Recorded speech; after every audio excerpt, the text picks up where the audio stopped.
ஏ ஐயா, ஒரு 400 கிலோகிராம் அளவுக்கான தங்க பிஸ்கெட்டுகள்லாம் சிக்கியிருக்காமேயா, நம்ம ஊர் தானாயா அப்படிங்கிற மாதிரி இருக்கியா. எங்கேயோ பேங்குக்கு போக வேண்டியதா, இல்லை 400 கிலோ தங்கம் அப்படின்னு சொல்கிறீங்களே, 400 கிராம் போயிட்டு 4 கிராம் வாங்குறதுக்கே இங்கே வழி இல்லாமல் நிறைய பேர் இருக்கும்போது 400 கிலோ தங்கம் அப்படின்னு சொல்லும்போதெல்லாம் ஏதோ ஒரு பெரிய ஒரு விஷயம்தான். பட் இதெல்லாம் நம்ம அரசியல் களத்தில், நம்முடைய சோஷியல் மீடியாவில், நம்முடைய 4 பேர் மட்டும் பேச வேண்டிய விஷயமாங்க. இதெல்லாம் பேச வேண்டியது ஜேர்னலிஸ்ட்டுங்க. அது எங்கேருந்து வந்துச்சு, என்ன விவரம், அதெல்லாம் அலசி ஆராய்ந்து அக்கு வேற ஆணி வேற போட்டு நியூஸை போட்டிருந்தாங்கன்னா இன்றைக்கி மக்கள் எல்லாரும் அதை இன்ட்ரெஸ்டிங்காக பார்த்துருப்பாங்க. செய்திகள் இங்கே சேகரிக்கப்படுகின்றனவா இல்லை செய்திகள் சொல்லப்படுகின்றனவா அப்படிங்கிறது மட்டும்தான் இப்போ இருக்கக்கூடிய கேள்விங்க. நிறைய ஜேர்னலிஸ்ட் ஜஸ்ட் செய்தியை சொல்கிறாங்க. அதுக்கு நாங்கள் யூடியூபர்ஸ் போது நான் பலமுறை சொல்லியிருக்கேன், இங்கே செய்திகள் சேகரிக்கப்பட்ட செய்தியை அலசி ஆராய்ந்து அதுக்கு பின்னாடி இருக்கக்கூடிய உண்மைகளை அப்படியே மக்கள் மத்தியில் விளாசுறதுக்கு தான் இங்கே ஆசிரியர்கள் வேணும், செய்தியாளர்கள் வேணும். அதெல்லாம் எப்போ நடக்க போகுது அப்படிங்கிறதெல்லாம் பார்த்துட்டு இருக்கிற அந்த நேரத்தில் தான் திடீர்னு பார்த்தா பல செய்திகள் அரசியல் களத்தில் ரொம்ப பெருசாக விளையாண்டுட்டு இருக்கு. என்னென்னங்கிறத பார்க்க போகிறோம். இது தமிழ் பொக்ஷம் வழங்கும் ஆழமான அரசியல் சதுரங்கம்.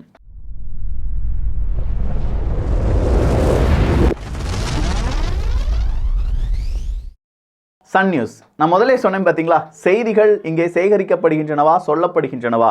செய்திகள் சொல்லப்பட்டா கூட பரவாயில்லப்பா, யூடியூபர்ஸை விட ஓகே, மீடியா ஏதோ சொல்கிறாங்கன்னு சொல்லி விட்டுலாம். சில மீடியாக்கள் இருக்காங்க, எங்கடா காலி நாற்காலி இருக்குது, எங்கடா பிளாஸ்டிக் சேர் இருக்குது, அதை எப்படி ஃபோட்டோ எடுத்து உருட்டி அவர் வந்தபோது காலி நாற்காலி, இவர் வந்தபோது காலி நாற்காலி, காலி கூட்டத்தில் காலி பயல்கள் பேசிய வார்த்தை அப்படிங்கிற மாதிரியான டைட்டில்லாம் போட்டு என்ன செய்வாங்க, அவங்களுடைய வீடியோவை ஓட்டுவாங்க.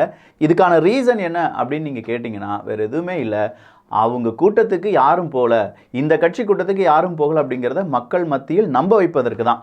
ஆனால் நான் இன்றைக்கி ஒரு உண்மையை போட்டு உடைக்க போகிறேன். சார், நீங்கள் பார்க்குற எந்த கூட்டமும், அதுவும் இந்த பொதுக்கூட்டம் மாதிரி ஒரு ஸ்டேஜ் போட்டுட்டு அதுக்கு முன்னாடி நிறைய பேர் உட்கார வச்சுக்கிட்டு 1000 பேர் 1,00,000 பேர் வந்துட்டாங்க அப்படின்னு சொல்கிறதுலாம் இருக்குது பார்த்தீங்களா, இயற்கையாக கூடக்கூடிய கூட்டம் இது கிடையாது.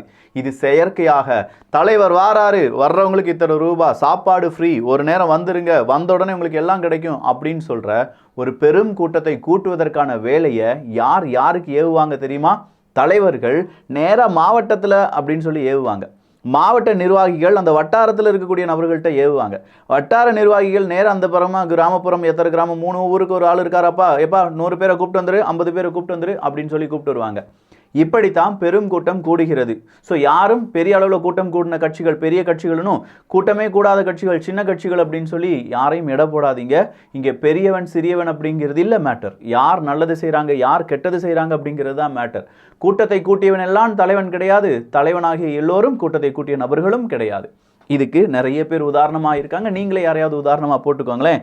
ஒரே ஒரு கூட்டம், ஒட்டுமொத்த பாஜகவும் க்ளோஸ் அப்படின்னு சொல்லி இன்னைக்கு பாஜகவை மிகப்பெரிய அளவில் காங்கிரஸ் திமுக கூட்டம் அப்படிங்கிறது போட்டு தள்ளிருச்சுங்கிற செய்தியை ஜூனியர் விகடன்லேருந்து எல்லாருமே பறைசாற்றினார்கள். அது பெரிய கூட்டம் தான், நான் இல்லைன்னு சொல்லலை. ட்ரோன் ஷார்ட்டேஜ்லாம் பார்க்கும்போது கிட்டத்தட்ட 50,000 இருக்கைகள், 1200 கார், பேருந்துகள் அப்படின்னு சொல்கிறது எல்லாமே இந்த காங்கிரஸ். யார் வந்தாங்க? நம்ம ராகுல் காந்தி அவர்கள் வந்தாங்க. வந்து நேராக ரோட்டில் இருக்கக்கூடிய அப்படியே அந்த டிவைடர்லாம் தாண்டி போய் ஸ்வீட்லாம் வாங்கி சாப்பிட்டுட்டு எல்லாருக்கும் பேட்டிலாம் கொடுத்துட்டு திமுகவை ஆதரித்து பிரச்சாரம் செய்து, எங்கள் அண்ணன் மு.க. ஸ்டாலின், நான் வேற யாரையும் அண்ணன் கூப்பிட மாட்டேன், ஆனால் இவரை மட்டும் நான் கூப்பிடுவேன் அப்படிலாம் சொல்லி பெரிய அளவில் அவங்களுக்கு இடையே இருக்கக்கூடிய நட்பு, ஆண்டாண்டு காலமாக இருக்கக்கூடிய நட்புயா, ஈழப்படுகொலையிலிருந்து இப்போ வர அந்த நட்பு அப்படியே தொடர்கிறது அப்படிங்கிற கருத்துக்களையும் கீழே நம்மளால் பார்க்க முடிகிறது. ஆனாலும் மக்கள் அதை மறக்க மாட்டேங்காங்க பார்த்தீங்களா. ஈழப்படுகொலை, மானாட மயிலாட அப்படிங்கிறதெல்லாம் மக்கள் மறக்கவே மாட்டாங்க. அது கூடவே நீங்கள் கொண்டு வந்த நீட்டு கீட்டு எல்லாமே இப்போ பெரிய சரவலாக இருக்குது பாருங்கள், மீத்தேன் ஈத்தேன் அப்படிங்கிறதெல்லாம். இதெல்லாம் பாஜக காங்கிரஸ் இதில் யார் செஞ்சாங்க அப்படிங்கிறது தெரியல, ஆனால் யார் தொடங்கி வச்சாங்க அப்படிங்கிறது எல்லாருக்கும் தெரியுது. சரிப்பா, பாஜக நிர்வாக வீட்டில் ஒரு 23 லட்சம் ரூபாய் ஏதோ இருந்துச்சு அப்படிங்கிற செய்தி. சிக்கிட்டாயா அப்படின்னு சொல்லி பார்க்கும்போது அவர் சிக்கலை, அந்த பணம் அவருடையது கிடையாதான், அதிமுகவினுடைய வேட்பாளரின் பணமா. ஏங்க, அதிமுக வேட்பாளரின் பணம் பாஜக வேட்பாளர் வீட்டில் எப்படிங்க அப்படின்னு கேட்டால், அதெல்லாம் சும்மா ஒரு டீலிங்கப்பா, இந்த டீலிங்லாம் உங்களுக்கு தெரியாதா அப்படின்னு கேட்குறாங்க. நல்லா இருக்கே அந்த டீலிங், பாஜக வேட்பாளர் வீட்டில் அதிமுக வேட்பாளருடைய பணம். இதை கேட்கும்போது எப்படி இருக்குன்னா, நீங்கள் 2 பேரும் இப்போ தனித்தனியாக தான் நிற்கிறீங்க. அதிமுக ஒரு பக்கம், திமுக ஒரு பக்கம், பாஜக ஒரு பக்கம், நாம் தமிழர் கட்சி ஒரு பக்கம் அப்படின்னு சொல்லி 4 முனை போட்டியாக தானே இருக்குது. அது என்ன அதிமுகவினுடைய பணம் பாஜக வீட்டுக்குள்? எங்கேயோ இடுக்கிதியா, யாரையா இங்கே பி டீமு, சொல்லிட்டு ஏதாவது செய்யுங்கயா. அண்டர் கிரவுண்ட் டீலிங் ஏதாவது நடத்திக்கிட்டீங்களா அப்போ அப்படிங்கிற மாதிரி இருக்கு. ஒரு பக்கம் பார்க்க போனால் அண்டர் கிரவுண்ட் டீலிங் நடத்தியிருப்பாங்களோன்னு ஒரு டவுட். இன்னொரு பக்கம் பார்க்க போனால் அதுவும் இந்த கோயம்புத்தூர்லாம் பார்க்க போனால் சிங்கை ராமச்சந்திரன் அவர்கள் வேற யாரும் இல்லைங்க, அதிமுக சார்பாக நிற்கக்கூடிய வேட்பாளர். அந்த பக்கமாக நிற்கக்கூடியது யாரு? பாஜகவினுடைய வேட்பாளராக களம் காணும் அண்ணாமலை அவர்கள். இவங்க 2 பேருக்குமான அந்த போட்டி ரொம்ப சூப்பராக இருக்கு. 2 வேட்பாளர்களும் பேச்சிலையும் அவங்களுடைய தாட்ஸ் ப்ராசஸ்லையும் எல்லாத்துலேயுமே ரொம்ப கிளாரிட்டியாக இருக்காங்க. ஸோ 2 பேர் ஜெயித்தாலும் இங்கே எல்லாருமே ஓகே தான் அப்படிங்கிற மாதிரி தான் இருக்குது. சிங்கை அவர்கள் கூப்பிடுறாங்க, சிங்கை ராமச்சந்திரன் அவர்கள், வாங்க டேட்டை சொல்லுங்கள், எந்த டேட்டு எந்த டைம் எந்த மொழினாலும் பரவாயில்லை, நான் வந்து டிபேட் பண்ணுறேன், கோயம்புத்தூர் வளர்ச்சிக்கு நான் என்ன செய்கிறேனோ அப்படிங்கிறத நான் டிபேட் பண்ணுறேன்னு சொல்ல ஒரு 2 தினங்களுக்கு முன்னாடி ஒரு நிகழ்ச்சியில் அவர் பங்கு பெற வேண்டியது அவர் பங்கு பெறவில்லை. காரணம் என்ன அப்படின்னு சொல்லி பார்த்தா, என்கிட்ட கேட்டுட்டு அவங்க டேட்டை ஃபிக்ஸ் பண்ணலையா அப்படின்னு சொல்லிட்டாங்க. இன்வைட் பண்ணியிருந்தாங்க மிஸ்டர் ஸ்ரீராம் அப்படிங்கிறது தான் அங்கேருந்து என்ன அப்ரோச் பண்ணாங்க. அந்த மீட்டிங் இன்வைட் பண்ணியிருந்தாங்க. அந்த மீட்டிங்க்கு என்னால் வர முடியாதுன்னு அவர்கிட்ட சொல்லியிருந்தேன். ஏன் சொல்லியிருந்தேன்னா, எனக்கு வந்து என் டேட்டையோ டைமையோ கேட்டு அவங்க ஃபிக்ஸ் பண்ணல. நேரம் நாள் இடம் குறியுங்கள், வருகிறேன் வருகிறேன் வருகிறேன். ஸோ டைட் ஷெட்யூல் அப்படிங்கிறதுனால அவரால் வர முடியல போல. ஆனால் இதை பிஜேபிக்காரங்க எப்படி சொல்லிட்டாங்க, ட்ரோலாக மாற்றிட்டாங்க. எப்படி ட்ரோலாக மாற்றிட்டாங்க பார்த்தியா, டேட்டு சொல்ல சொன்னால் நாங்கள் சொல்லிட்டோம், இப்போ பார்த்தா என்கிட்ட கேட்டு டேட்டு சொல்லலைன்னு சொல்கிறியே, இதெல்லாம் நியாயமாப்பா அப்படின்னு சொல்லி அவரை கலாய்ச்சிட்டு இருக்காங்க. மாற்றி கலாய்ச்சிட்டு இருக்காங்க. அண்ணாமலை அவர்கள் ஜூன் 4க்கு பிறகு அதிமுகவே இருக்காது அப்படின்னு சொல்கிறார். இந்த பக்கமாக அதிமுகவை சார்ந்த ஜெயக்குமார் அவர்கள்லாம் அண்ணாமலை அவர்களே இருக்க மாட்டாங்க, பாஜகவே இருக்காது, இதில் என்ன அதிமுக இருக்காதுன்னு சொல்லி இவர் வந்து சொல்லிட்டு இருக்காரு அப்படின்னு சொல்லி அவர் வேற லெவலில் ஒரு செமையான சம்பவத்தை செஞ்சுட்டு போயிட்டாரு. எடப்பாடி பழனிசாமி அவர்கள் அதுக்கு மேலே இதே மாதிரி எத்தனை அண்ணாமலையை நாங்கள் பார்த்துட்டு வந்திருப்போம், அதிமுக கடவுளால் உருவாக்கப்பட்ட கட்சி, இது மக்களுக்கான கட்சி அப்படின்னு சொல்லி அவர் பக்கமாக அவருடைய கருத்துக்களை தெரிவிக்கிறார். இந்த பக்கமாக டிடிவி தினகரன் அவர்கள் கையில் அதிமுக வருமா, ஓபிஎஸ் அவர்கள் கையில் அதிமுக வருமா அப்படின்னு சொல்கிற அந்த டிபேட் வேறு ஓடிட்டுருக்கு. அப்போது இன்னும் இந்த பஞ்சாயத்து முடியலை. இரட்டை இலை சின்னம் யாருக்குங்கிற பஞ்சாயத்து இன்னும் முடியலை. ஒன்று இபிஎஸ்ஸா இல்லை ஓபிஎஸ்ஸா, டிடிவி தினகரனா சசிகலா அவர்களா இப்படின்னு சொல்கிற அடுத்த பஞ்சாயத்து ஜூன் 4க்கு பிறகு இருக்கும் என்று நினைக்கலாம். ஆல்ரெடி சசிகலா அவர்கள் சொல்லியிருந்தாங்க, இந்த எலெக்ஷனில் நான் வந்து உள்ளே வந்தேன்னா சரிப்பட்டு வராது, எலெக்ஷன் முடியட்டும் நான் வந்து என்ட்ரி கொடுக்குறேன் அப்படின்னு சொன்னாங்களே, அது இந்த என்ட்ரி தானா? என்ட்ரி மாசா இருக்குமா இல்லை கொலை மாசா இருக்குமா அப்படிங்கிறதெல்லாம் போக போக தெரியும். அடுத்ததாக வந்திருக்கக்கூடியதான் ரொம்ப முக்கியமான செய்தி. சங்கீதா அவர்கள். இந்த சங்கீதா யார் அப்படின்னு சொல்லி பார்த்தீங்கன்னா, திவிகாவினுடைய தீகா குரூப்லாம் இருக்குல்ல, திவிகாவினுடைய ஒரு முக்கியமான உறுப்பினராக இருந்திருக்காங்க, இப்போவும் இருக்காங்க அப்படின்னு சொல்லுது. அவங்களுடைய ஃபேஸ்புக் பேஜிலலாம் நிறைய விஷயங்கள் பார்க்க முடிகிறது. பாஜகவினுடைய ஒரு தேர்தல் பிரச்சாரம் வந்துட்டு ஜிஎஸ்டி ஏன் போடுறீங்க, நாப்கினுக்கெலாம் ஜிஎஸ்டி போடுறீங்களா அப்படின்னு சொல்லி கேட்கும்போது அங்கே இருக்கக்கூடிய பாஜக நிர்வாகிகள் இந்த அக்காவை பிடிச்சி அடிக்க ஆரம்பிச்சிட்டாங்க. அதை எப்படி ஜிஎஸ்டி நீ கேட்கலாம் அப்படி இப்படின்னு சொல்லிட்டு அப்படியே வாய் தகராறாக வருது. ஒரு கட்டத்துக்கு மேலே கெட்ட வார்த்தை போட்டு பேசுகிறாங்க பாஜகவினுடைய சில நிர்வாகிகள். உடனே இந்த அக்காவும் ஃபோட்டோ அடியா வீடியோ அடியான்னு சொல்லிட்டு அவங்க வீடியோ எடுக்கிறதுக்குரியா இருந்து வீடியோலாம் எடுத்து பயங்கரமான வைரல். நார்மலாக ஒரு பெண்ணை போட்டு இப்படி கெட்ட வார்த்தை பேசுகிறதுக்கு உங்களுக்கு யார் அதிகாரம் கொடுத்தா பிஜேபிக்கு? முதல் கேள்வி, நம்முடைய கேள்வி அதுதான். அவங்க செட்டப்பா இல்லையா அப்படிங்கிறதுலாம் நமக்கு தெரியாது.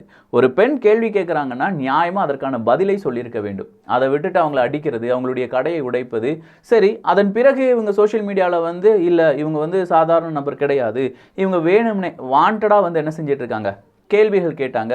குறிப்பாக நாப்கினுக்கு ஜிஎஸ்டிலாம் விதிப்பது கிடையாது. 3-4 வருஷத்துக்கு முன்னாடி அதெல்லாம் நிப்பாட்டிட்டாங்க. ஆனாலும் வாண்டடாக பிரச்சனை உருவாக்குவதற்காகவே இந்த பெண்மணி வந்து கேள்வி கேட்குறாங்க. இவங்க இந்த மாதிரியான அரசியல் பின்புலம் இருக்கக்கூடிய நபர்கள், திமுக திகாவை சார்ந்த நபர் அப்படின்னு சொல்கிற ப்ரூஃபுடன் வந்துருச்சு.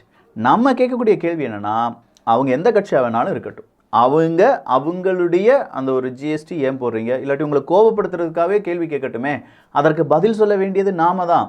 அவங்க பதில் சொல்லாமல் அவங்க கேள்வி கேட்காமல் இருக்கக்கூடாது அப்படிங்கிறதெல்லாம் நம்மளால் சொல்லவே முடியாது.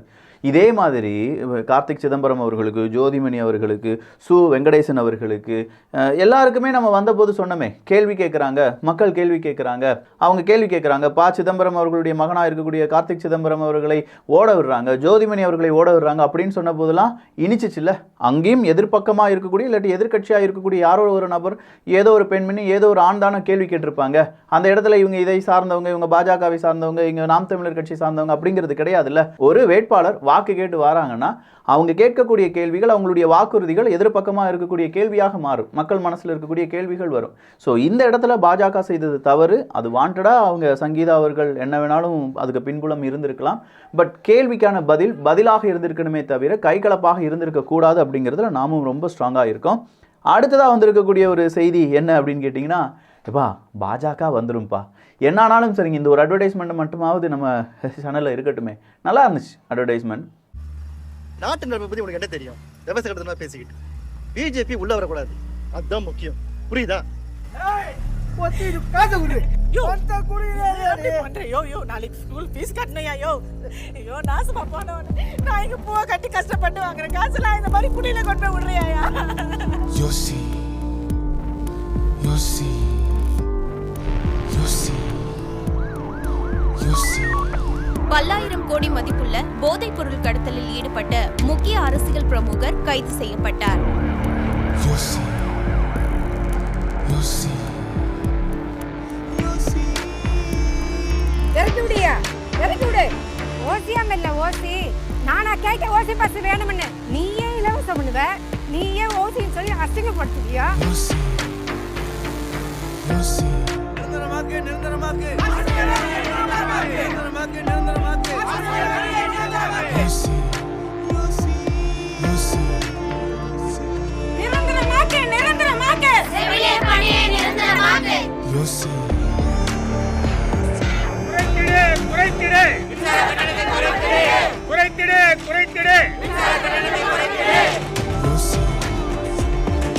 யோசி. பிஜேபி உள்ள வர்றதுதான் சரி. தமிழர்களின் வாழ்க்கையையும் வாழ்வாதாரத்தையும் கேள்விக்குறியாக்கியவர்களை நிராகரிப்போம். மக்களின் குரல் வெல்ல இனி வாக்களிப்பீர் தாமரை சின்னத்திற்கு. முக்கியமான ஒரு அட்வர்டைஸ்மெண்ட் கூட. இதை பாஜக எப்படி கையில் எடுத்தாங்க அப்படிங்கிறது தெரியல. ஆல்ரெடி நமக்கு நாமே நீச்சல் குளம் அப்படிங்கிறது ரொம்ப சூப்பரான ஒரு அட்வர்டைஸ்மெண்ட்டாக இருந்துச்சு. ஏன்னா காலங்காலமாக நம்ம பார்த்துட்டு இருக்கோம்ப்பா. உடனே இதெல்லாம் சொன்னால் திமுகக்கு எதிராக பேசுறியா அப்படின்னு சொல்லி கேட்குறீங்க. நான் திமுக அதிமுக இரண்டுமே காலங்காலமாக சென்னை மக்களை எவ்வளோ அலுவல்பட வச்சுட்டு இருக்காங்க. நேரடியாக பார்த்த அப்படிங்கிற அந்த ஒரு கேரண்டி எனக்கு இருக்குது. நான் அங்கே போய் நேரடியாக களத்தில் நின்று பார்த்துருக்கேன். அங்கே படக்கூடிய மக்கள் எவ்வளோ கஷ்டப்படுறாங்க. சாப்பாடு இல்லாமல் கையில் காலெல்லாம் புண்ணு வந்து எல்லா தண்ணியும் உள்ளே வந்துடுங்க. அந்த பக்கமாக இருக்கக்கூடிய ட்ரைனேஜ் தண்ணி, இந்த பக்கமாக இருக்கக்கூடிய மனித மலம் கலந்த தண்ணிகள், இது எல்லாமே ஒன்றாகி வீட்டுக்குள்ளெல்லாம் வரும். அவ்வளவு ஸ்மெல்லாக இருக்கும். அப்போ ஒரு கட்டமைப்பு. உடனே ஏரியை பிளாட் போட்டு விற்றதுனால தான் காரணம். சார், ஏரியை பிளாட் போட்டு விற்றதுக்கு அனுமதி கொடுத்தது யார் சார்? வாங்குறாங்க, விற்கிறாங்க. உங்களுக்கு பைசா கிடைக்குது, இந்த மாதிரி பத்திரப்பதிவு நடக்குது அப்படின்னா அந்த பத்திரப்பதிவு செய்யும் போது அந்த இடம் எப்படியானது சர்வேவருங்க போயிருப்பாங்க. எவ்வளவு விஷயங்கள் இருக்குது. எல்லாத்தையும் மக்கள் மத்தியில் கொண்டு போட்டுறக்கூடாதுல்ல, மக்கள் தலையில் கொண்டு போட்டுறக்கூடாதுல்ல. நீங்கள் ஒவ்வொரு அரசாங்கமாக இருந்து எப்பா இந்த இடம் வந்து ஏரியா இருக்குப்பா, இத்தனை ஸ்கொயர் மீட்டர் இவ்வளோ ஏரி, இந்த கிலோமீட்டர் தாண்டி போய் நீங்கள் இடத்த வாங்கிக்கோங்க அப்படின்னு சொல்லியிருக்கணும். அந்த பத்திரப்பதிவை நிப்பாட்டி இருக்கணும். எல்லாருக்கும் பத்திரப்பதிவை போட்டு கொடுத்துட்டு ஏரியில் பிளாட்டு கட்டியிருக்கான், ஏரியில் வீடு கட்டியிருக்கான், வீடு கட்டி வீடுக்கு கரண்ட் எடுத்து கரண்ட்டுக்கு நம்பர் எடுத்து அந்த நம்பர் 3 வருஷமாக அடைச்சி 4வது வருஷமாக அடைக்கும் போது தான் தெரியுது அது ஏரின்னு. அப்போ வீடு கட்டின வரைக்கும் அவங்க பார்க்கல, கார்பரேஷன் அதை பற்றி கேள்வி கேட்கல, கரண்ட் கொடுக்குற இபி டிபார்ட்மெண்ட் அதை பற்றி கேள்வி கேட்கல, யாருமே கேள்வி கேட்காம கடைசியாக மழை வந்த பிறகு மட்டும் மக்கள் மீது குறை சொல்லும்போது எதற்கு அரசாங்கம்? யார் வேணாலும் யார் இடத்த வேணாலும் ஆட்டை போட்டு போங்கடா, கடைசியாக வந்து உங்களுக்கான ஏதாவது பிரச்சனை வரும்போது மட்டும் நீங்கள் ஏன் அங்கே போய் ஏரியில் வீடு கட்டிங்கன்னு சொல்லி கேட்குறோம் அப்படின்னு சொல்கிறதுக்கு எதுக்கு அரசாங்கம்? இதை தானே மாற்றி செஞ்சுட்டு இருந்திருக்கீங்க. நமக்கு நாமே நீச்சல் குளம் அப்படிங்கிறதுல என்ன தவறு இருக்குது? அதே மாதிரி அடுத்ததா பெரிய உருட்டுவாங்க. நாம் தமிழர் கட்சி பிரிவினை பேசக்கூடிய கட்சி அப்படின்னு சொல்லுவாங்க. இந்த பக்கம் பாஜக மதவாத கட்சி அப்படின்னு சொல்லுவாங்க. இரண்டுமே நீங்கள் சொல்கிற மாதிரியான கருத்துக்கள் உங்களுடைய கருத்துக்களாகவே இருக்கட்டுமே. ஒரு மாற்று அரசியல் அப்படின்னு சொல்லும்போது இந்த இரண்டு இல்லாமல் அடுத்ததான் நிறைய பேர் வர்றதுக்கான வாய்ப்புகள் நம்ம தமிழ்நாட்டில் இருக்கா? மக்கள் நீதி மையம் வந்துச்சு, நிறைய பேர் போட்டி, நிறைய பேர் அவங்களுக்கு ஆதரவு கொடுத்தாங்க. இன்னைக்கு கரைஞ்சு போயிருச்சு. நாளைக்கு விஜய் மக்கள் இயக்கம் விஜயினுடைய அடுத்த கட்சியாக வந்துருச்சு. மறுபடியும் 2026 தேர்தலில் வரும். அப்போ அவங்களையும் பிடிச்சி நீ வந்து மதவாத கட்சி, நீ வந்து ஆக்டராக இருக்க, அவனுக்கு ஒரு நெகட்டிவ் சைடை கண்டுபிடிச்சி அப்போ நீங்கள் செய்கிறத மட்டும் சரிதான். நீங்கள் அதிமுக திமுக மாற்றி ஆட்சி செஞ்சு தமிழ்நாட்டை நல்லா வச்சுருக்கீங்க. ஆனால் எங்களுடைய எண்ணம் என்னென்னா இதை விட நல்லா இருந்திருக்கும் தமிழ்நாடு அப்படிங்கிறது தான். மற்ற மாநிலங்களை விட தமிழ்நாடை பார் எவ்வளோ நல்லா இருக்குது அப்படின்னு சொல்லுவாங்க. நான் என்ன சொல்கிறேன்னா, மற்றவங்களோட தமிழனுக்கு எப்போவுமே கெத்து கூடுதல் தான். அதனால் அவெல்லாம் இப்படி இருக்க வேண்டியவங்க கிடையாது, இன்னும் ரொம்ப பெரிய டாப்பில் இருக்க வேண்டியவங்க. அவங்கள நீங்கள் இப்படி வச்சிருக்கிறதே பெரிய ஒரு சாபக்கேடு தான் அப்படிங்கிறோம். அதனால தான் இதை வந்து பேச வேண்டியதாக இருக்குது. அப்போ பாஜக உள்ளே வந்துவிடும் அப்படிங்கிறதுக்கு எதிராக பாஜகவினுடைய ஐடி செல் சூப்பரான ஒரு வீடியோவை டெலிகாஸ்ட் பண்ணியிருக்காங்க. அதை மட்டும் பார்த்தீங்கன்னு வச்சுக்கோங்களேன். பார்த்த பிறகு அவங்க சொல்கிற அந்த டயலாக், அதுக்கு பின்னாடி இருக்கக்கூடிய போராட்டங்கள், அது வந்து செவிலியர்களுடைய போராட்டமாக இருக்கட்டும், ஜாஃபர் சாதிக்கினுடைய கைதாக இருக்கட்டும், இடைநிலை ஆசிரியர்களுடைய போராட்டமாக இருக்கட்டும், அரசாங்க ஊழியர்களுடைய அந்த ஒரு போராட்டமாக இருக்கட்டும், மின்சாரம் குறைங்க, வீட்டுக்கு வரிய குறைங்க அப்படின்னு சொன்னதாக இருக்கட்டும், இது எல்லாத்தையும் உள்ளடக்கி ஒரு அட்வர்டைஸ்மெண்ட். அந்த அட்வர்டைஸ்மெண்ட் பார்த்தீங்கன்னா செமத்தியாக இருக்குது. இதே மாதிரி நாளொன்றுக்கு இனி வரக்கூடிய நபர்களில் அதிமுக, நாம் தமிழர் கட்சி யாராக இருந்துக்கட்டும், உங்களுடைய நல்ல அட்வர்டைஸ்மெண்ட் இங்கே டெலிகாஸ்ட் செய்யப்படும். எந்த விதமான பணமும் வேண்டாம், எந்த விதமான ரெக்கமெண்டேஷனும் வேண்டாம். நல்லது கண்ணில் படுது, இது மக்கள் பார்க்க வேண்டும், இப்படிலாம் நல்ல விஷயங்கள் வருது அப்படின்னா நீங்கள் தைரியமாக எனக்கு அனுப்பி விடுங்க, இங்கே டெலிகாஸ்ட் செய்யப்படும். என்ன விக்கி இப்படிலாம் செய்கிற, நீயே பால் போடுற, நீயே விக்கெட் எடுக்கிற அப்படின்னு கேட்டால் மக்கள் புரிந்து கொள்ள வேண்டுமுங்க. ஒரே ஒரு அரசியல் கட்சிக்காக கட்சி நடத்துவனும், ஆட்சி நடத்துவனும், சேனல் நடத்துவனுக்கும் பெயர் என்ன? அவனால் நல்லபடியாக யோசிக்கவே முடியாது. எல்லாருக்குமான ஒரு கட்சியாக, எல்லாருக்குமான ஒரு ஆட்சி, எல்லாருக்குமான ஒரு சேனலாக இதை அப்படியே நடத்திட்டு போவோம். எல்லாரும் உண்மையை தெரிஞ்சுக்கட்டும், அவங்களுடைய குறைகளை இவங்களும், இவங்களுடைய குறைகளை அவங்களும் தெரிந்து கொள்ளட்டும். இன்னைக்கு இல்லை நாளைக்கு இந்த குறைகள்லாம் தெரிந்த பிறகு தான் மக்கள் மத்தியில் ஒரு பெரிய விழிப்புணர்வு வரும். அந்த விழிப்புணர்வு வந்தால் தான் நம்மளால் என்ன செய்ய முடியும்? நல்ல அரசியலை முன்னெடுக்க முடியும். அப்படி இல்லையா நம்மளால் நல்ல அரசியலை முன்னெடுக்கவே முடியாது. நான் இந்த ஒரு கட்சிக்காக மட்டும்தான் பேசுவேன், நான் அந்த கட்சியை பற்றி பேசவே மாட்டேன், இந்த கட்சி நல்லது செஞ்சால் பேசுவேன், இந்த கட்சி கெட்டது செஞ்சால் மட்டும்தான் பேசுவேன் அப்படின்னு சொல்லும்போது மாற்றி நம்மளை இப்படியே அடிமையாகவே வச்சுட்டு இருப்பாங்க. கடைசி வரையில் நம்மளால் என்ன செய்ய முடியாது? வேறு மாதிரி யோசிக்கவே முடியாது. என்னைக்கு நாம் டிஃப்ரெண்ட்டாக திங்க் பண்ணுறோமோ, ஸ்டீவ் ஜாப்ஸ் அப்படின்னு சொன்னோன்னே எல்லாருக்கும் தெரியும், ஆப்பிளினுடைய சிஇஓவாக இருந்தவர் வேறு லெவல் மனுஷன் அப்படின்னு சொல்லி. ஆனால் அவர் பேசின ஒரு வார்த்தை திங்க் டிஃப்ரெண்ட், வேறு மாதிரி யோசி. அப்படி யோசிச்சாதான் எப்போவுமே நம்மளால் வேறு லெவலில் யோசிக்க முடியும், நல்லபடியாக வர முடியும். அதை தான் சொல்கிறேன். இந்த அரசியலை இப்படி மட்டும் பார்க்காதீங்க, அதிமுக திமுக வேறு மாதிரி யோசிங்க. இன்னும் நிறைய பேர் உள்ளே வரட்டும், வேறு யாருக்காவது ஒரு தடவை ஒரு சின்ன ஒரு மாற்றம் வரட்டும் அப்படிங்கிறது தான். இவங்க வந்துக்கிட்டே இருப்பாங்க, இவங்க நல்லது செஞ்சுக்கிட்டே இருப்பாங்க. இவங்க செய்கிறதும் நல்லது தான், நான் இல்லைன்னு சொல்லலை. மறுபடியும் சொல்கிறேன், நான் இவங்க 2 பேருக்கும் பெரிய ஒரு எதிரிலாம் கிடையாது. ஆனால் வேறு ஏதாவது செய்ய மாட்டாங்களா அப்படிங்கிற ஒரு தாட் இருக்குது பார்த்தீங்களா? அந்த தாட்டுக்கு நம்ம முக்கியத்துவம் கொடுக்க வேண்டும். அதுக்கான ஒரு தருணமாக இதை நம்ம பார்க்கிறோம். இப்போ இல்லைனா எப்போவுமே இல்லை அப்படிங்கிற மாதிரி தான். ரஜினிகாந்த் அரசியலுக்கு வருவாருன்னு சொன்னாங்க, வரல. இப்போ அண்ணாமலை அவர்கள் வந்திருக்காங்க, ரொம்ப ஸ்ட்ராங்காக சீமான் அவர்கள் நிற்கிறாங்க. அடுத்த கட்டத்துக்கு வர்றதுக்காக விஜய் அவர்கள் காத்துட்ருக்காங்க. எல்லாரும் வரட்டும், எல்லாரும் வந்து இங்கே இருக்கக்கூடிய பிரச்சனைகளை களைய இருக்கட்டும், எல்லாரும் வந்து உண்மையை பேசட்டும், எல்லாரும் வந்து டிபேட் நடத்தட்டும், சூப்பரான அரசியல் வரட்டும், மக்கள் விழிப்புணர்வு அடையட்டும், எல்லாரும் பேசக்கூடிய பொய்கள் இங்கே கிழிக்கப்பட வேண்டும். எவன் பேசினாலும் இந்த மீடியா இந்த மாதிரி பொய்களை மட்டும் பரப்பும் அப்படிங்கிற மீடியாவை ஃபஸ்ட்டு புறக்கணிங்க. காலிச்சேர்களை மட்டும் படம் பிடித்து போடுவதற்கு ஒரு மீடியா எதுக்கு? அந்த காலிச்சேரையும் தாண்டி என்னெல்லாம் நடந்திருக்கு, மக்களுக்கு எவ்வளோ விஷயங்கள் சொல்லிக் கொடுக்க வேண்டும் அப்படிங்கிறது தான் இங்கே பேசப்பட வேண்டிய ஒரு விஷயம். எவ்வளவோ நல்ல விஷயங்கள், எவ்வளவோ சயின்ஸ் சம்மந்தமாக, எவ்வளவோ ஹிஸ்ட்ரி சம்மந்தமாக, எவ்வளோ மொழி சம்மந்தமாக, எவ்வளோ கலாச்சாரம் சம்மந்தமாக சூப்பரான எபிசோட்ஸ் எடுக்கலாம். என் கையில் மட்டும் ஒரு டிவி சேனல் சிக்கிச்சு, சீமானவர்கள் பேசுகிற மாதிரியே இருக்குல்ல, இந்த நிலம் என் கையில் சிக்கிச்சு அப்படிங்கிற மாதிரி. அப்படிலாம் கிடையாது, பட் ஆசை இருக்குது. அவ்வளவு கண்டென்ட் இருக்கியா, அவ்வளவு விஷயங்கள் இருக்குது. இந்த அரசியலுக்கு பின்னாடி அவங்களுடைய உண்மை நிலவரங்கள், மக்கள் பேசக்கூடிய உண்மையான அரசியல், இது எல்லாத்தையும் பற்றி நம்ம பார்க்கணும். அடுத்ததா, இவ்வளவு நாள் எங்கம்மா இருந்தீங்க, உங்களுடைய பேச்சு சரவெடி அப்படின்னு சொல்லி நாம் தமிழர் கட்சியினுடைய வேட்பாளரை ஆதரித்து ஒரு அம்மா பேசுகிறாங்க. ப்ராப்பர்ட்டி காமெடி அப்படின்னு சொல்லி உதயநிதி ஸ்டாலின் அவர்களை ஒரு போடு. நீட்டு கிடையாது, நீட்டுக்கு கொண்டு வந்த முட்டை கிடையாது, நாமெல்லாம் கூமுட்டை அப்படின்னு சொல்லி தான் அந்த உதயநிதி இதெல்லாம் சொல்லிட்டு இருக்காரு அப்படிங்கிற அடுத்த போடு. நாம கூமுட்டை அப்படிங்கிற மாதிரி வந்து ஒட்டு மொத்தமாக செம்மையான ஸ்பீச்சாக இருந்துச்சு. அதுக்கு தாயா உனக்கு ஓட்டு போட்டு நாடாளுமன்றத்துக்கு அனுப்பியிருக்கோம், அங்க போய் கேட்காம ஓட்டு கேட்க வரும்போதெல்லாம் ப்ராப்பர்ட்டி காமெடி பண்ண செங்கலை தூக்கிட்டு வர்றது, நீட்டுன்னு சொல்லி முட்டை தூக்கிட்டு வர்றது. அவன் முட்டை தூக்கினது சும்மா இல்லை, நம்மளை கூமுட்டை ஆக்குறதுக்கு. அடுத்ததா, நீ என்னதான் உருண்டாலும் புரண்டாலும் தமிழ்நாட்டில் 5% வாக்கு கூட வாங்க மாட்டீர்கள், அதுதான் நடக்க போகுது, உங்கள் கட்சியே காணாமல் போக போகுது, அதற்காக மக்கள் தயாராகிவிட்டார்கள் அப்படின்னு சொல்லி ஜெயக்குமார் அவர்கள் சொல்லியிருப்பது அதிமுக மற்றும் பிஜேபியினுடைய ஒட்டுமொத்தமான உரசலை இங்கே காண்பிக்கிறது. சட்டமன்ற அலுவலகத்தில் உட்கார்ந்து ஒரு எம்எல்ஏ கேட்குறாரு, குறைகள் சொல்கிறாங்க, தண்ணி வரல சார். எம்எல்ஏ கேட்குறாரு, அங்கே வந்து சொன்னியா, அங்கே வந்து எனக்கு வந்து கம்ப்ளைண்ட் கொடுத்தியா, நான் உன்னை தேடி வந்தால் மட்டும் இதெல்லாம் சொல்கிறேன் அப்படிங்கிறார். சார், நீங்கள் தான் சார் மக்கள்கிட்ட வந்து குறைகளை கேட்க வேண்டும், அங்கே வந்தால் நீங்கள் அதிகாரத்தை பயன்படுத்துவீங்க. ஒரு சாதாரண எளிய மக்கள் அங்கே வந்து எம்எல்ஏ பார்க்கணும் அப்படின்னு சொன்னால் விட்டுருவாங்களா? எவ்வளவு ப்ரொசீஜர் இருக்கும் தெரியுமா? அதை விட்டுட்டு மக்கள்கிட்ட வந்து நீங்கள் நேரடியாக கேட்கும்போது தான் மக்களால் குறைகளை சொல்ல முடியும். மிரட்டுறாங்க, ஏய் நீ வந்து அங்கே வந்து பேசியிருக்கணும் அப்படின்னு சொல்கிறாங்க. இதெல்லாம் சரி கிடையாது, இதெல்லாம் அழிவுக்கு ஆரம்பம் அப்படின்னு சொல்கிறாங்கய்யா. 2026 தேர்தலில் ஒட்டு மொத்தமாக செக் வைக்க போகிறாங்க எல்லாரும் சேர்ந்து. பார்க்கலாம் என்னென்ன நடக்குது அப்படின்னு சொல்லி எல்லாத்தையும் புட்டு வைப்போம். நான் மறுபடியும் சொல்கிறேன், எனக்கு ஒரு பட்டத்தை கொடுத்து இந்த ஓரமாக அவனை உட்கார வச்சலான்னு மட்டும் நினைக்காதீங்க. என்ன மாதிரி நிறைய யங்ஸ்டர்ஸ் இன்றைக்கி நீ திட்டக்கூடிய இருப்பான். நாம் தமிழர் கட்சியை பற்றி நீ தப்பாக பேசிட்ட விக்கி, பாஜக பற்றி தப்பாக பேசிட்ட, டிஎம்கே பற்றி தப்பாக பேசிட்ட, அதிமுக பற்றி தப்பாக பேசிட்ட. தப்பு செஞ்சாங்கன்னா தப்பாக தான் பேச முடியும். அதுக்காக அவங்கள நான் ஒரேடியாக நிராகரிக்க போகிறேன், அவங்கள தப்பாக மட்டும் ப்ரொஜெக்ட் பண்ணுறது தான் என்னுடைய வேலை அப்படின்னு கேட்டால் அதெல்லாம் என் வேலை கிடையாது.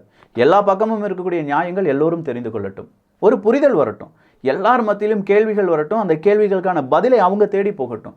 இன்னைக்கு விக்கியை திட்டுறவன் கண்டிப்பாக நாளைக்கு புரிதல் ஏற்பட்ட உடனே விக்கியை மட்டும் கிடையாது, இதே மாதிரி உண்மையை பேசக்கூடிய எல்லோரையும் தலையில் வச்சு கொண்டாடுவாங்க. அந்த ஒரு தினம் வரும். அது வரையிலும் இந்த ஏச்சு பேச்சு எல்லாமே இருக்கத்தான் செய்யும். நாளைக்கு நீங்கள் 4 பேர்கிட்ட இதே மாதிரியான கருத்துக்களை எடுத்து சொல்லும்போது உங்களையும் அப்படி தான் சொல்லுவாங்க.